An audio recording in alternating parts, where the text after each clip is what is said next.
የፋብሪጋስ እና የፒዛው ናዳ በፈርጉሰን ላይ አስቂኝ የእግር ኳስ ታሪክ። ሰላም ጤና ይስጥልኝ የቻናላችን ቤተሰቦች፣ ዛሬ የምነግራችሁ ታሪክ በእግር ኳሱ ዓለም ውስጥ ለብዙ ዓመታት እንደ ሚስጥር ተይዞ ቆይቶ ከብዙ ዓመት በኋላ ግን እውነቱ የወጣበትና በጣም አስቂኝ የሆነውን የሴክስ ፋብሪጋስና የሰር አሌክስ ፈርጉሰን የፒዛ ታሪክ ነው። አርሰናል 49 ጨዋታዎችን ሳይሸነፍ ተጉዞ ማንቸስተር ዩናይትድ ጋር ሲደርስ ምን ተፈጠረ? ፒዛ ውስጥ እንዴት ፈርጉሰን ላይ ያረፈ? አብራችሁን ቆዩ። ጥቅምት 2004 ነው። አርሰናል በታሪክ አስደናቂ የሚባል 49 ጨዋታዎች ያለመሸነፍ ጉዞ ላይ ነበር።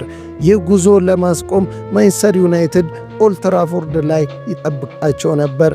ጨዋታው በጣም ጠንካራና በንትርክ የተሞላ ነበር። በመጨረሻም ማንቸስተር ዩናይትድ አርሰናልን 2-0 አሸነፈ። የአርሰናል ተጫዋቾች በዳኛ ውሳኔ በጣም ተናደው ነበር። በተለይ ዋይኒ ሮኒ ያገኘው ፔናልቲ አነጋጋሪ ነበር። ጨዋታው እንዳለቀ በሁለቱ ቡድኖች መካከል በተጫዋቾች መተላለፊያ መሬት ታናል ላይ ከፍተኛ ጩኸትና ፉክክር ተጀመረ። በዚህ መተላለፊያ ላይ የሁለቱ ቡድኖች ተጫዋች እየተገፋፉ ሳለ አሰልጣኝ ሰር አሌክስ ፈርጉሰን ሁኔታውን ለማረጋጋት ወደ አርሴናል ልብስ መቀየሪያ ክፍል አቅራቢያ መጡ። በዚህ ሰዓት በወቅቱ ገና 17 ዓመት ወጣት የነበረው ሴክስ ፋብሪጋስ በመመገቢያ ክፍል ውስጥ ፒዛ እየበላ ነበር። በሩ ሲከፈትና የተጫዋቾቹን ግርግር ሲያይ ፋብሪጋስ በእጁ የነበረውን የፒዛ ቁራጭ ዝም ብሎ ወደ ውጭ ወረወረው። የሚገርመው ነገር ያ የተወረወረው የነበረው ፒዛ በትክክል አርፎ የነበረው የታላቁ አሰልጣኝ የሰር አሌክስ ፈርጉሰን ፊት ላይ ነበር።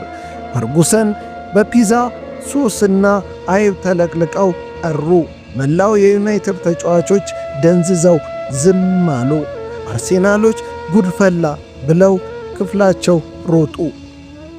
ይህ ታሪክ ለ13 ዓመት ያህል ፒዛውን ማን እንደወረወረው በሚል እንደ ትልቅ የእግር ኳስ ሚስጥር ቆይቷል። አሽሊ ኮል በግለ ታሪኩ ላይ አንድ ተጫዋች ወረወረ ብሎ ጠቁሞ ነበር፣ ግን ስም አልጠቀሰም።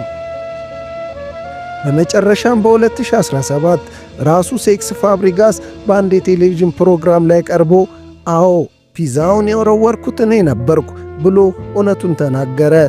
ፋብሪጋስ ሲናገር ፈርጉሰንን ለመምታት አስቤ አልነበረም፣ ግርግር ስለነበረ ብዬ ዝም ብዬ ነው የወረወርኩት። ስመለከት ግን ፈርጉሰን ፊት ላይ ያረፈ። በጣም ደነገጥኩኝ። አሁን ድረስ ይቅርታ እጠይቃቸዋለሁ ብሏል። እንግዲህ የዛሬው አስቂኝ የእግር ኳስ ታሪካችን ይህንን ይመስላል።